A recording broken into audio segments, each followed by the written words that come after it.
ওখানে মদ খেতে যায় মদ। আরে কাজু দোকানে মাতাল বলছে ওর টাকা পয়সা কিছু নেই। ওখানে চাকর চাকর একদম। সুমন্ত তোকে 100 হাত দিচ্ছিল বলে তুই বাড়ি ফিরতে পেরেছিস। ওটা বেলে হ্যাঁ সে নিজেই বলছে এখানে চাইনিজ বর্ডার কেউ নয়। ওকে একটা বল যে ভালো সাইকেল কিনে দেখাতে। এই বাবা ওটা রে, আমরা কাজে রেখেছি। কি সব বলছো? কাজু তো নাকি ব্লগার দেখেছে মোবাইলে যখন টাকা চেয়েছিল।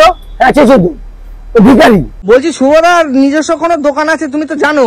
না ওর নিজস্ব কোনো দোকান। তো অবম আমি কি বললাম, ওর একটা চোখ থাকে দক্ষিণ বাসক, একটা চোখ থাকে উত্তর বাসক, বুঝতে পারলি?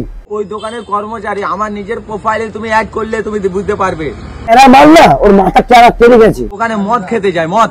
ওদার চাইনিজ পাওয়ার দোকানে ও বলছে নাকি চাইনিজ পাওয়ার দোকানে গেছে, চাইনিজ পাওয়ারটা ক্রেজ বেড়ে গেছে। সুমদা হচ্ছে মালিক, কি হচ্ছে ভিখারি। নিজেই বলছে এখানে চাইনিজ বর্ডার কেউ নয়। তো বেড়েছে হয়তো সব দিচ্ছিল বলে গাড়ি ফিরতে পেরেছে। ওকে বলবি শুভ সাইডে হটাও, কারণ আমি শুভকে কোনো করি না। আর আমার অডিয়েন্স সুমদা ফ্ল্যাটে কি করতে গেছিলি? আলুর চপ মুড়ি খাবি ছিলাম বলে তাই গেছে।